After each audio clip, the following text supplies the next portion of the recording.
For all the parents जो force कर करके अपने बच्चों को डॉक्टर्स बना रहे हैं, क्या सही कर रहे हैं आप? क्या एक्चुअली सही है ये? चलिए बात करते हैं इसके बारे में। बहुत लोगों को लगता है कि बस एमबीबीएस करी और ट्रेजरी खुल जाएगी, घर पे खान खुल जाएगी पैसे की। बहुत बिल्कुल गलत। सालों सालों तक, 10 साल तक भी नहीं ट्रेजरी खुलेगी।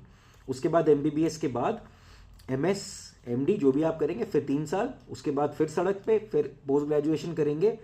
No festivals, no work life balance. Suppose आप कंसल्टेंट भी बन जाते हैं, भूल जाइए वर्क लाइफ बैलेंस। सारे दिन सिर्फ काम काम काम काम काम। और सपोज आप एक ऐसे फील्ड में जहां पे इमरजेंसीज आपको टैकल करनी पड़ती हैं, भूल जाइए।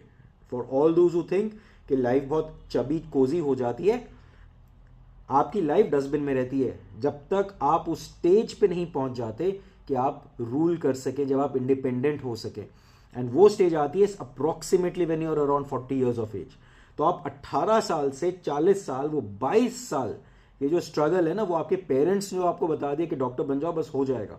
1994 में जब एमबीबीएस गया था, तो मेरे एक सीनियर ने मुझे तब कहा था 1994 में, जब मैं मैमसी में गया था, कि एमबीबीएस डॉक्टर बनना ना बस सड़क पे गिरने को डिले करना होता है।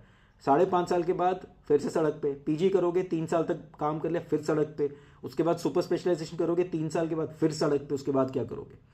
सो जिनको लगता है कि एमबीबीएस करके आप बहुत बड़ा झंडा गाड़ लिया आपने, एब्सोल्युटली रॉन्ग। सिर्फ खुश वो रहता है जनरली जिसके अपने कोई बैकअप है, जिनका अपना ही कोई मेडिकल सेटअप है, जिनके पास पैसे हैं जो प्रैक्टिस सेटअप कर सकते हैं, या वो जो कंटेंडेड है कि मैं मेडिकल प्रैक्टिस गवर्नमेंट मशीनरी में करने को तैयार हूं, या मैं सीधा अपोलो, मेदांता एक्सेट्रा जाऊंगा और वहां पे मैं जॉब कर लूंगा, वो खुश रहेंगे। बट जिनको लगता है कि एक कुछ लोग मुझे बोलते हैं कि इंजीनियर्स भी तो सड़क पे घूम रहे हैं, वो कौन सा अच्छा कमा रहे हैं, डॉक्टर्स कम से कम खा तो लेते हैं। जो सबसे खराब मेडिकल कॉलेजेस के डॉक्टर्स होते हैं ना, उनसे पूछिए वो क्या कमा रहे हैं और क्या खा रहे हैं। 20,000 रुपए में बाहर घूम रहे होते हैं।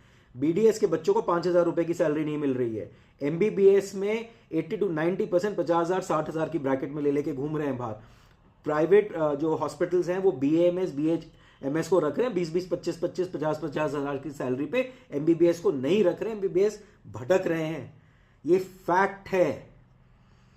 सो इंजीनियर्स में भी जो अच्छे कॉलेजेस वाले बच्चे हैं वो बहुत अच्छा कर रहे हैं। अब आप एग्जाम्पल लेंगे सबसे बेकार इंजीनियरिंग कॉलेज को और बोलेंगे कि इंजीनियर्स तो सड़क पे घूम रहे हैं। आप एग्जाम्पल मुझे देते हैं लॉयर्स का, अरे 80% लॉयर्स तो सर देखिए ऐसे घूम रहे होते हैं। जो एजुकेटेड अच्छे लॉयर्स होते हैं वो बहुत जल्दी राइज करते हैं।